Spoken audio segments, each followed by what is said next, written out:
I'm Vin. I'm sorry. I know I almost brought Chip, but I didn't want to lose him We're still in the hotel. with my baby brain.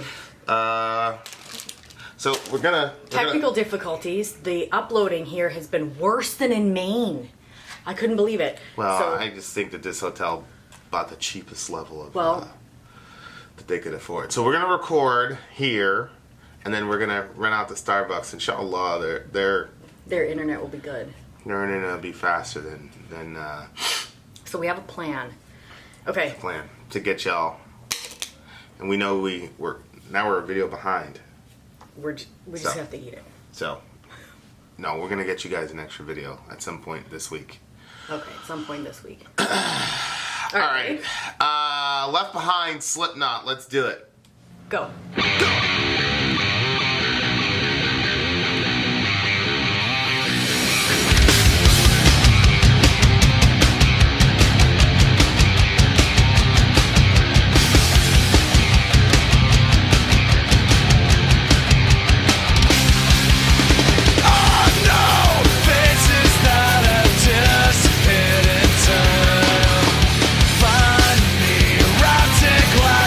Slowly sort it out.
was off the Iowa record. That Have was you off heard their- that one before? Yeah, it was their single.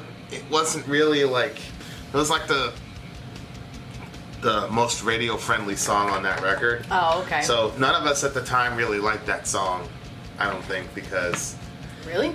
Words or sound or just because it was overused? I just think it was just sort of the attitude, like, oh, like in the first record it was Wait and Bleed, Yeah. and it's still a heavy song in my opinion, but like, you know, it's kind of like the elitist mentality, like, oh, it's the fucking radio song. You're a Slipknot fan, you only like Wait and Bleed and Left Behind, fuck on it. You know what I mean? Like, yeah, I could see that. we had when we met them, there was this other person with us, and they were like, yeah, you know, they're not real fans, they're just fucking Wait and Bleed and da da da. And Mick is like, oh yeah, okay, yeah. You know, he's trying to be nice. Like, the girl's criticizing the song that he wrote. You know what I mean? Like, but you know, he was. Yeah. He was No, really I see. cool. I see what they're saying. Yeah, so I didn't really listen to the song a lot, and I never really liked People it. always looking for reasons to feel like they're better than somebody else. Yeah. Because at that time, Slipknot was really, because this is the second record, and by that time everybody knew who they were, and then it became very fashionable to like Slipknot. You know, Okay. but like, you know, it's kind of singy, very much. You could definitely see Corey's vocal, like. You could see, like, he's a singer now, and like, most people now know him for his vocal style, not his, you know, heavy kind of vocal shit. I don't know, at least in my opinion. So, this really, we were, at least our crew, we were not I really liked big it. fans of this. So, yeah, figures I you like would. the yelling part. Figures you would. You're not a metalhead. So, what was it singing about, though? Yeah, this one was kind of a puzzle. I have a theory about what the song is about. I'm assuming that the song is about time/death. Last night's song you thought was about death as well. Do you have something you want to tell me? Yeah, well, I mean, it's metal, so most of them are talking about. Oh. Most of them are talking about death, but I'm assuming it's talking about death or time. Could be about time. You know, being left behind by time or being left behind by death. See. Shout out to Borknagar. So. Oh, actually, probably time. Right here. What? What does this word mean? That's actually what you take for morning sickness. You're kidding me. Yeah. I can't stand to see your, however, robot face. Eliminate robot face. But could that be the clock? Very possible, yeah. Yeah, very possible. Good call. Good catch, sorry. Yeah, so I just think it's about time. You know, we let it all slip away. You feel it slip away. I'm ignoring it like you're ignoring the passage of time. I don't even try it. You had to be a liar just to infiltrate me. Don't even try it. What would that be? Well, again, it could be time/death. Uh-huh. Because, you know, it infiltrates you in the sense of, oh, I'm not really going to come for you. See what I'm saying? Oh, yeah. But then you realize that It did. eventually you are going to die. Yeah. And time is going to get the best of you. Yep. Gets the best of everybody. Yeah. So, I think that's what it's about. You know, like dealing with that. You know, Yeah. I've known faces that have disappeared in time. Mm-hmm. That's true, because as the older you get, I remember being like I hate that feeling, man. 25 one day and being like, yo, I'm still relatively young. Yep. And then I could just list off all the people that have died. Jeez. That I've known. I don't feel like that's like the typical human experience in America. I don't know. I could be wrong. I mean, mine was always old people. You know what I mean? Like, yeah, you're sad about it, but yeah, but I don't think it's necessarily death either. It's just time separates people. yeah, oh yeah, You know, like I was just thinking about this last night, where you know, when you're young and you say friends forever and all that shit. It's like, how many people are really friends with the friends that they had when they were 6, 7 years old? I don't have any. Like, in the most cases, time will take you apart from people. Wow, it's You so know. weird, yeah. And And- bring you closer to other people. Yeah, that you eventually are going to be separated from. Not everybody. Well, yeah, I mean, you're going to die. I'm going to die. Stop it! I'm just saying, like, it's the reality of, like, having to, you know, deal with that concept. Yeah, so I just think it's about dealing with time and, like, having the and seeing how that slips away from you. You know, and then boom, it's gone. Everything gets left behind. Everybody gets left behind because time goes on ahead of you. It doesn't wait for you. It's like, oh, it's Vin and Sori. Time's like, fuck them. You know, so that's as I was watching the lyrics, it's like, okay, that's what this is about. It's dealing with the ramifications of, you know, being a person who's basically at the whim of time. And then it's like, we let it all slip away. It's like, did you enjoy the time that you had when you had it, or were you just wasting it? There was a weird part in here. The middle? What was the right weird before part? he talked about the lime, and it was like, I don't know, a stalagmite or something like that. It seemed like he was explaining. Stalagmite? Yeah, Huh? I thought, or did I misread that? Where does he say lime? That's like at the opening verse. Find me wrapped in glass, slowly slips in all my friends with pictures. Oh yeah, I've seen this and wondered what I've done to calcify. Well, doesn't a stalagmite or a stalactite, don't they calcify? Isn't that what's going on? Oh, I guess. You know, I read this, the book I was reading to the kids, there was this guy that was like obsessed with time, and so he was always trying to find ways to clock it, and so he would like fill bowls with water and create a hole and see if, you know, if it would be at a certain part inside the bowl when the sun was at a certain part, like it was like way at the beginning of time. But he was missing his entire life because he was trying to figure out time. Oh. And so in the end, like, Yeah. his wife is dying, she's very alone, and he loved her, but he lost all of her because he was so focused on time. And then he ends up getting trapped. It's weird because it kind of explains like the Tower of Babel. He's like trying to climb up to the top of it so that way he can like get help for his wife, but he gets locked in this like cave, and in the cave, like, somebody comes to him and tells him like, you're gonna be here until like the beginning and the end meet or something like that. And so he has to be there, and like there's a stalagmite and a stalactite, and they come, and then once they meet, that's when he like gets out. But he ends up realizing by the end of the book, you know, that people are more important than time, because time, he sees in the future where time rules everybody. They have watches, and like, you know, time flies, and you know, all the different sayings that people have about time, but how time begins to such control people that exactly what was happening to him when he was figuring out time, it happens to people in the future when they have time, you know. But I'm sure that these people didn't read that book. The book probably wasn't even out when that was, but I just thought that was interesting that he used those words, and then that was in the book. Well, there's a sort of hardness that you have to have when you come to that realization. That what? That about time and how time disappears your friends and all the rest of it. Yeah. So you have to have a certain type of hardness. You've got to calcify to some degree to be able to deal with that, you know, with that reality. You know, unless you have an alternative way of viewing the world, and time and how it works, then you got to kind of harden yourself a little bit to kind of be able to ingest that shit and deal with it. Yeah. But of course, you know, if you have a Christian background, it's very convenient.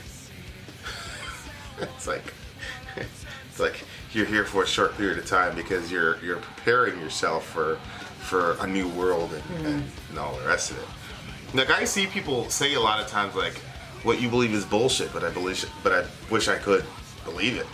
Yeah. You know, because it's extremely convenient. Very beautiful. Yeah. It carries with it a ton of utility. Good Lord. Yeah, that verse that says, like, we don't mourn like the rest of the world does. Right. You know, like, we know that after we die, we're all going to be gathered together. There's a great feast and stuff like that. Right. We don't grieve as those who have no hope. Yeah, we have a hope, you know? Yeah, yeah. Which is usually what you say when somebody dies, but it's also, if somebody were to just sit down and think about time and how it works, Oh, that's depressing as hell. it is. It really is. You know what I mean? It's like, Yeah. So, I think about it sometimes, and I think about the effects of it, and, like, these last 2 years, I've thought about aging so much. And, like, Really? Yes. it's weird. Feeling, like, trapped in an old body. Not, like, appearance-wise. I mean, obviously that won't be fun either. But, like just, like, the feeling of, like, even during this pregnancy, man, there's sometimes where I'm so sick I can't get out of bed, and I'm like, what would it be like to be like old? And you're kind of stuck there. You're kind of at the mercy of your neighbors, you know? That would be hard. Yeah. Yeah. Very, very possible that you won't have to experience that. Well, I'm just saying, like, it's I can imagine living in a world where, because some people are just completely at the mercy of time, and that's all they're really convinced that this is all they have. Yeah. Yep. So it's kind of like, on the one hand, it could make you go, okay, I'm gonna live my life to the fullest. Mm-hmm. This is all I have. So if this is all I have, and the time is slipping away, then I've got to take advantage of as much time as I possibly can, and you know. But then your priority of what importance is changes, you know.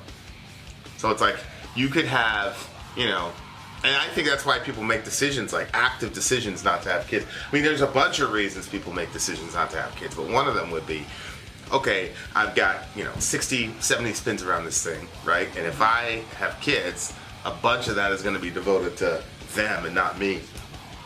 So fuck it. Fuck it. You know what I mean? Like, I'm not mad at them for that. The gray hair from the frustration. Yeah. And I'm not mad at them for that as long as they're not killing a child. But, like, I'm just saying it prioritizes your life differently.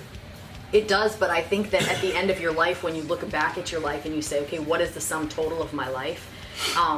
Especially if you value human beings, when you realize, like, a lot of times people will say, I mean, of course, I haven't talked to a bunch of people. There's probably some crazy people out there that are like on their deathbed thinking they never should have had their kid. I don't know. But like I've met like tons of people that a lot of them said, I wish I would have had more kids. I've heard lots of people say that. Yeah. I wish I would have had more kids. Yeah, but And I never asked them why, like, because I was too young to realize that, wow, that's really significant that they said that. I just assumed, you know what I assumed it was? I assumed that when you get old, people aren't really visiting you. Yeah, and the more kids you have, the more chance you have of company. Yeah. But I don't think that's what it was, now that I'm older. But well, I'm glad that we're having more kids. Me too. You know, I said, excited. I told, I was talking to Dorian, and I'm like, because I was talking about like nursing homes and stuff like that. And then he's like, why would anybody end up in a nursing home? And I said, because their kids don't want to take care of them. He's like, oh, I would take care of you and father. I said, oh, really? I said, it's a big job to, when they get old, I said, you revert back to diapers. And he was like, what? And I was like, yep. And they're going to need help showering. They're going to need help getting their food, even feeding and all that. It can get really, really challenging. He was like, he couldn't get past the diapers. And so, like, I let him, like, revel in, like, the horror of that for a while. And then I was like, or you could hire a nurse to come in and take care of us. Oh, good. He said, I'll hire a nurse. Because he's all rich from his... I know, he's like... his NFL aspirations. He doesn't, like, if you talk about anything that involves, like, money, like, he's not worried about it at all because he's, like, he literally thinks he's good, he's going to be really rich, he's and gonna he's be going to own a lot. He's going to be a football player? Yep. Is that what it is now? Yeah, It was a doctor before. Yeah. So I'm very helpful. Now it's a football player. Yeah, we are. He'd be a good one, though. He'd be the next Tom Brady. Sure, he'd be an excellent doctor, too. He'd also be an excellent doctor. He would, honest to goodness, he would have some great bedside manners. He would. He really would. He's a beautiful kid. And he's conscious of how somebody's feeling. Yeah, he's very intuitive. Yeah, he messaged me, how are you doing? Did he really? Yeah, I was like, I had to look 3 times to make sure that this was a child messaging me. He's amazing. Yeah, I mean, we all got left behind. What, I can taste you on my fingers? Of course, you know what I thought of that. What do you think that really means in the song? Come on, babe. Where would I go with something like that? Oh my god, are you... Are you horrified? No, I'm just brought back to reality. Sometimes I wonder why God put you with me. What do you mean? I'm like, this poor man. To cancel you out. You need somebody to cancel you out. Or maybe it's to get you motivated. I am motivated. You're pregnant. What the fuck? So what do you think it means in this song? That when you have a train and it has a map, there are multiple stations. There are multiple stations. I'm Why gonna would take you take other stations? I might take you out to the train today in New York City. And you'll see that there are different stops. You have Baychester Avenue, you got Grand Concourse, you got 42nd Street. There's multiple places that a train can go to. Not one specific destination all the fucking time. Yeah, but if you've got one as Disney World and the rest of them's just some dirty park, you might as well go to... Oh, there's so many Disney, things. There's so many things I could say. I know. No. But I'm not going to. Don't be mean to me. Not going to. His mind works in such a way he can be so mean to me all the time. But you're not. Nope. But I think, how many times is he thinking something mean, he just doesn't say it? I'm not a mean person. You're gross, white lady. Hmm? What do you give the song? 9. Well, that's a 6 for me. I wonder, like, what you would have thought about it if you didn't have, like, that The opening background. riff seemed just very disorganized to me. Oh, yeah. I liked the heaviness Where was the heaviness? when he was yelling. I don't know. I just Mailbag of Shells. I I like didn't. it. I didn't like the song. They don't play the song live. This person writes in this comment underneath, this is all fucked up lyrics. Okay. It's very literate. Yeah. I don't know. It's just. Yeah. I don't know. I mean, they don't play the song live. As a matter of fact, at the show we went to in 2001, they didn't play it live. Really? Yeah, I just don't. I think, you know, they had to have like a radio song, and so there it was, you know. And I don't really see how it goes with the rest of the album. the feel of the album. If you listen to Iowa straight out, I don't really, you know, that album like is it's interesting because I'm not a Slipknot fan, as in like Maggot. Well, the Korn was my. But this album, Iowa, was a very, very special, like, the time period. It was like the soundtrack during 9/11. There was this whole drama in my life, the girlfriend, and we moved, and different school, and just, like, there was a lot of stuff that, like, all came together, and this record was, like... So it's extremely a nostalgic record, but this song... I would just skip it. Boop. I think it was like song 8. Boop. Skip. I was going through like the songs or whatever, and because I was looking at some of the Spit It Out comments, and somebody was like, "You fucking idiot!" Because I said, you know, it was song 6, and then the next one was Tattered and Torn, and the next one. You got it wrong. And then they were like, "It was Real Little Nursery, you fucking idiot!" And People get so angry. He's just mad because I didn't like Spit It Out. I didn't like the song. I don't know what to tell you. People like, and then they're like, you know, you're you're usually open-minded, and and then they go off to say that we're not open-minded because we gave their band a bad review. It's like, I don't think that phrase means what you think it means. It doesn't mean agree with your band all the time. No, yeah. But So weird. I think I just didn't like the music very much. I did like Corey's. It's really one of the first Slipknot songs that like showed his vocal range. Yeah. As far as what he does vocally and like how unique he is vocally. The lyrics were okay. They were good. I don't know. I could never hear this song again and be okay. People Equal Shit, I feel like for metal history, and I'm not exaggerating, I think metal history, the timeline of metal, like there are songs on this record that have to be heard. Otherwise, you will miss a chunk of where metal was. Yeah. I really believe that. Left Behind is not what. You can leave it behind. Huh? Come on. See what you did there. Come on. Come on. You can leave it behind. The song is called Left Behind. It's a 6 for me. 9. Vin out. Sori out. Gone.